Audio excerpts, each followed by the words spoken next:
नमस्कार दोस्तों, स्वागत करते हैं आपका हमारे चैनल में। तो दोस्तों, धार्मिक और आध्यात्मिक कहानियाँ सुनने के लिए हमारे चैनल को जरूर सब्सक्राइब करें। आज की कहानी का नाम है रानी पद्मिनी।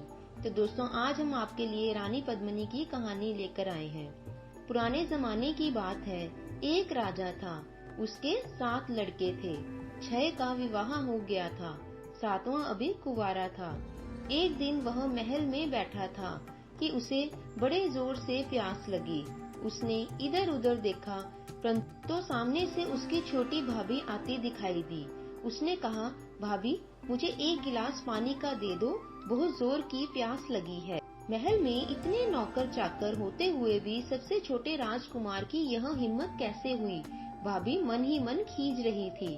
उन्होंने व्यंग्य भरे स्वर में कहा, तुम्हारा इतना ऊंचा दिमाग है तो जाओ रानी पद्मिनी को ले आओ। राजकुमार ने यह सुना तो उसका पारा एकदम से चढ़ गया और बोला, जब तक मैं रानी पद्मिनी को नहीं लाऊंगा, इस घर का अन्न जल ग्रहण नहीं करूंगा। बात तो छोटी थी, लेकिन उसने उग्र रूप धारण कर लिया। रानी पद्मिनी काले कोसों दूर रहती थी। वहां पहुंचना आसान नहीं था। रास्ता बड़ा ही दुर्भर था। जंगल, पहाड़, नदी, नाले, समुद्र और ना जाने कितने रास्ते में पड़ते थे आने वाले खतरे। किंतु राजकुमार तो संकल्प कर चुका था और वह पत्थर लकीर के समान था। उसने तत्काल वजीर के लड़के को बुलाया और उसने उसे सारी बात बता दी और उसे कहा कि 2 घोड़े तैयार करो।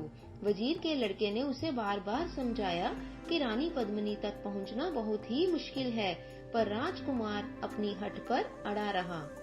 उसने कहा, जो भी हो जाए, चाहे कुछ भी हो जाए, बिना रानी पद्मिनी के मैं इस महल में पैर नहीं रखूंगा। 2 घोड़े तैयार किए गए। रास्ते में खाने पीने के लिए सामान की व्यवस्था भी कर दी गई और राजकुमार तथा वजीर का लड़का रानी पद्मिनी की खोज में निकल पड़े। उन्होंने पता लगाया तो मालूम हुआ कि रानी पद्मिनी सिंगल द्वीप में रहती है। यहाँ पहुँचने के लिए सागर पार करना होता है। फिर रानी का महल चारों ओर से राक्षसों से घिरा है।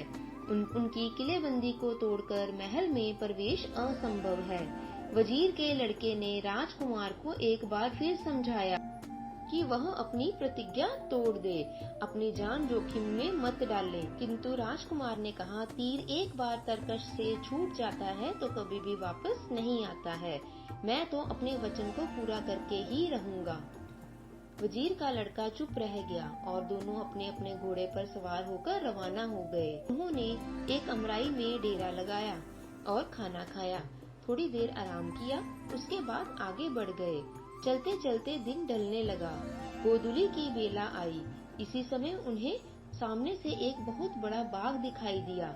राजकुमार ने कहा, आज की रात इस बाग में बिताकर कल तड़के आगे चल पड़ेंगे।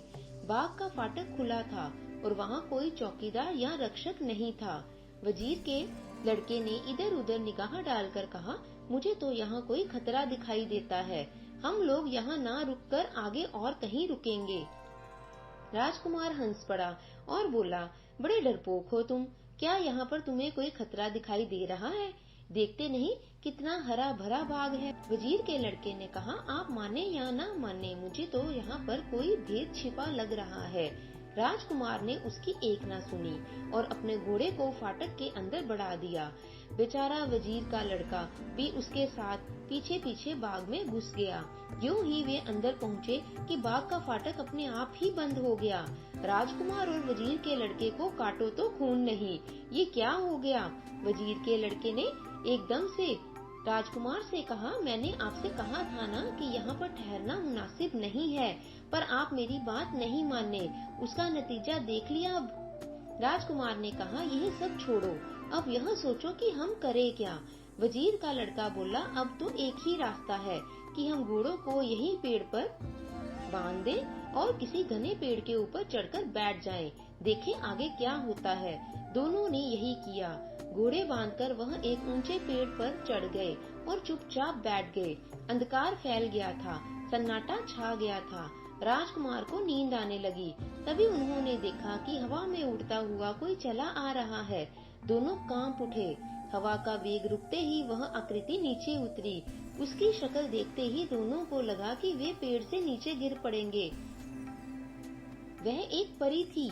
उसने नीचे खड़े होकर अपने इर्द गिर्द देखा। तभी इधर उधर से कई परियां आ गईं। उनके हाथों में पानी से भरे बर्तन थे। वे आंखें गड़ाकर देखने लगे कि वे आगे क्या करती हैं। हवा में उड़ती एक परी आ रही थी। उसी समय कुछ और परियां भी वहां पर आ गई। उनके हाथों में कीमती कालीन थे। देखते देखते उन्होंने वे कालीन बिछा दिए। फिर जाने क्या किया कि वह सारा मैदान रोशनी से जगमगा उठा। अब तो इन दोनों के प्राण मुंह में आ गए। उस जगमगाहट में उन्हें दिखाई दिया कि एक ओर से दूध जैसे फव्वारे चलने लगे। पेड़ों की हरियाली अब बड़ी ही मोहक लगने लग पड़ी थी।